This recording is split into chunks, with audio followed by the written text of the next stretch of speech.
এত সুন্দর করে ঘরটা কে গোছালো? হ্যাঁ, এই সারাদিন সেই সকাল থেকে কাজ করে এরপর রান্না করে আবার এরকম ঘরটা যদি গোছানো দেখি তাহলে তো মাথা ঘুরে আমি এরপর পড়ে যাব। হ্যাঁ, এত বদমাশি কেন করো তুমি? হ্যাঁ, ভাল লাগে না আমার আর বাবা।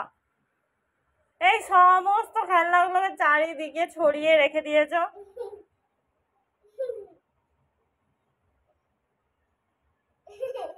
কে গোছাবে এগুলো? কে গোছাবে?